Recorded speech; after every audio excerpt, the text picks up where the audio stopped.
going. Our first speaker for this session is Kelly Rowland from NERSC. She's going to talk to us about prototyping a Cromwell Parsl backend. So take it away, Kelly. Yeah, thanks for having me.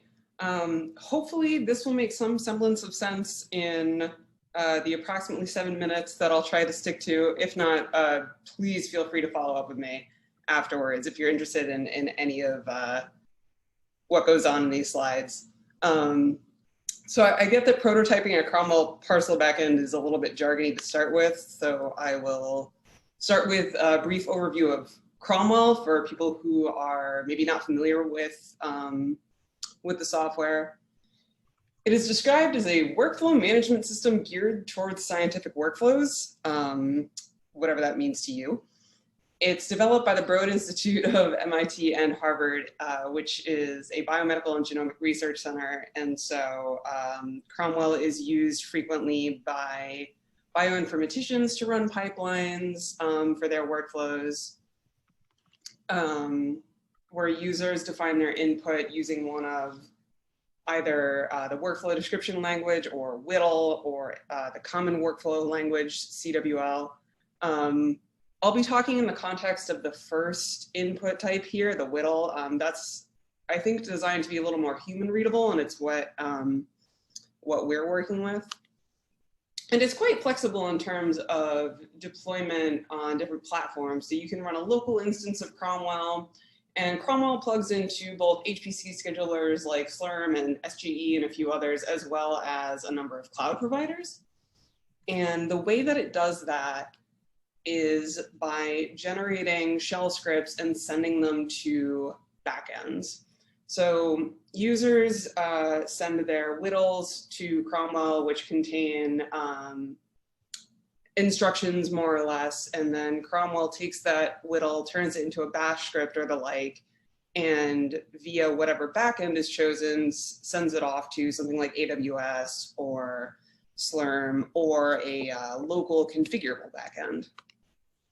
So what that looks like in the local case is in your Cromwell configuration, in the backend section, you can list a number of providers. And here I've called my local example backend, because that's what it is. And the configuration for that, I say, okay, take the script that's generated by Cromwell and just run it with bash. And so you can, this is flexible to the extent that you can write it yourself, whatever you want the submit script to look like. And so, okay, what if we want to do this with Parsl? Oh, I'm missing a slide, maybe not. All right, so as you may recall from 5 seconds ago, this is what a Cromwell backend looks like. And here it is. What if we wanted to use Parsl as a Cromwell backend? So here I've just changed the example backend to be renamed Parsl backend. And so the user of Cromwell would say, okay, I want to use the Parsl backend. And so we would take the bash script that Cromwell generates and send it to a Python script, which imports and runs Parsl. And you can send whatever other arguments, you know, and so on and so forth. And so what that might look like in the most basic hello world sort of way is, you know, you do all your Parsl imports, you set up your configuration and load it, and then use a bash app or a Python app to run the script from Cromwell and get the output. So that's cool. We tried that out, and that worked at a very small scale. But the question for me then is, or maybe you're thinking, why are you doing that? So the motivation for this this prototype is a project called JAWS, which is short for the JGI Analysis and Workflow System from the US Department of Energy Joint Genome Institute, which I work with jointly with NERSC. And it's a developed framework to run the JGI's computational workflows across different compute resources, like the Cori system at NERSC and other compute resources that the JGI has access to. And in addition to being a distributed computing platform, it is an avenue for reusability and robustness of the workflows that the JGI users are running. So if something is running in JAWS, it needs to be modular, you know, either via containers or Conda environments or whatnot, so that the work can be distributed on different platforms. And we're very excited. The LBL IPO recently cleared the code for release. So stay tuned for that if you're interested. And so what that looks like right now is that we have the user on the left sends in their WDL file and specifies their inputs, which go to a Cromwell instance that we have running, which generates the commands. And then those commands in the bash script get sent to what we call, or what is called JTM, the JGI Task Manager, which is now currently running the bash scripts by Cromwell and then sending the output to the user. And the idea of where we're going with this prototype is to swap out Parsl for JTM to have Parsl launch Slurm jobs and run tasks within larger Slurm node allocations and jobs. And so what that sort of looks like right now is piecing things together, because you want to do that in such a way that tasks are tracked and monitored and users can check on the update of their task status. And so we're working on integrating the background into the JAWS framework such that it can use, you know, like RabbitMQ as a broker and talk to all the requisite databases to log all the information. So it's a work in progress, but the prototype was a really good start. I was very hesitant to make a wish list or put down a wish item for the Parsl devs because there are probably many features of Parsl that I'm not aware of. So more flexibility in executors is something that would be nice to you know, dynamically request a number of Slurm nodes or something like this for a job. But having said that, I haven't looked into the work queue at all. And I understand that that's a little more dynamic and might address that problem.